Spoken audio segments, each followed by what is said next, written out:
Hey, it's Jim, and we are working again in Juji Studio, a very useful no-code platform, ideal for people just starting to get into conversational design as well as experienced users. It's one of the best platforms out there, and I do a series of videos around Juji.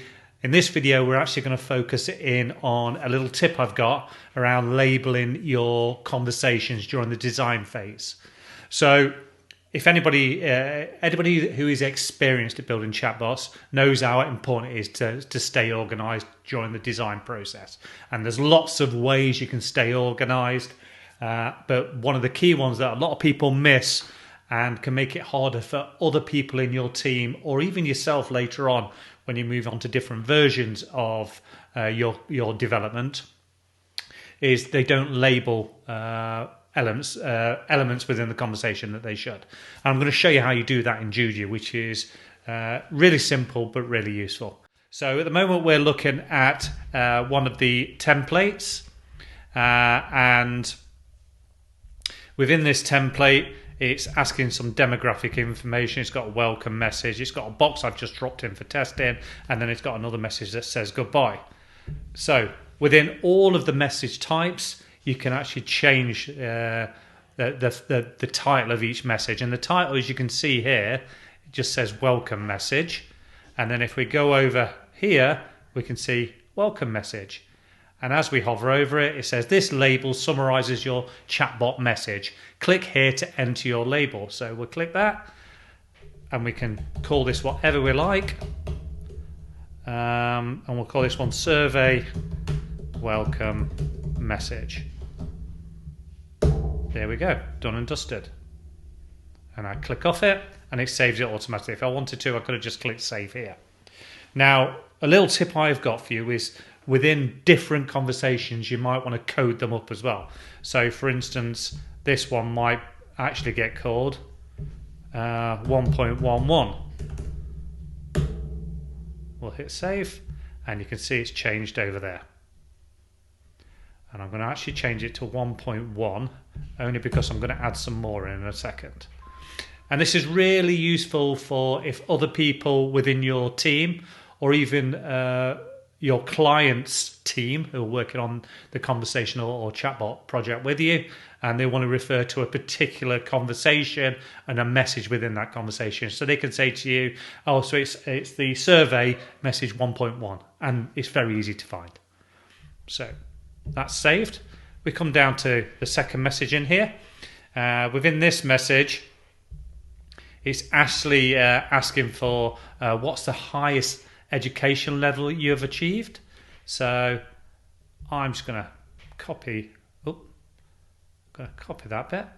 I'm going to come out, and then if I come down the page, you can see the title is here. You can see what they've got here is gather demographics education level, and I can click in here and I'm going to change this to 1.2, so following my numbering convention, and I'm going to change this to highest education level, matching what it said before. Hit save and you can see it's now changed over here. So I really like this approach of numbering each of these. Within the team, you might want to put in there a date, although you can see version control in this. I'll do it in another video so you can see it. You can see all your edits basically. But you might want to put some initials in there for the last person that worked on it. You might want to put a little note in there within the title. For instance, if we click in here, changed 27th of the 9th 22, for instance. So if we just hit save on that, there you go, you can see it's been changed here. It's a 50 character maximum that you can see here, and if I don't like it, I can just click in again, take it back,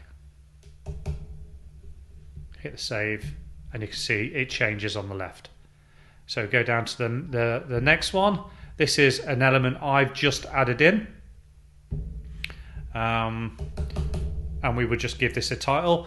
I would say do the conversational design and then give it a title, but we know what the number is. So we could put that as almost like a holding point. So you can see now, as we go down the conversation,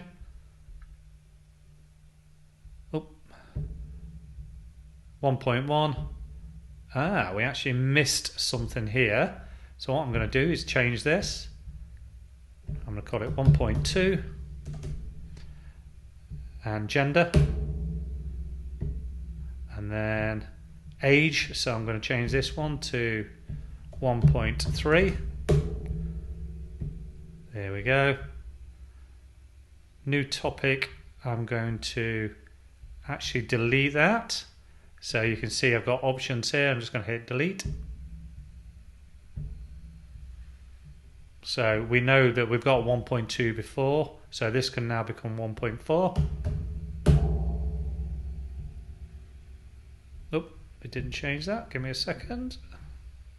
So this can be 1.4. There you go, you can see that's updated. So this one now will become 1.5, and we'll just call it holding title because we're not putting any content in there yet.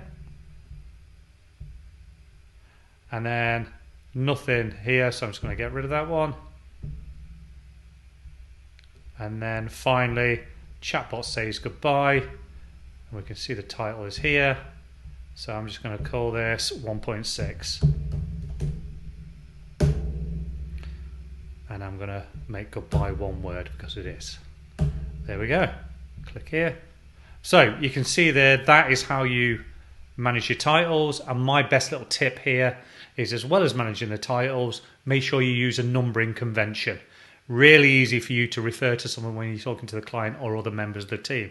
So you could say, for instance, I've just updated AI Helper 4 Conversation 1.4. If you could all check that off and agree that that works, that'd be fantastic. So much easier to do in your management platform or email, or you just tell the client, I've updated 1.4 now, can you just check it?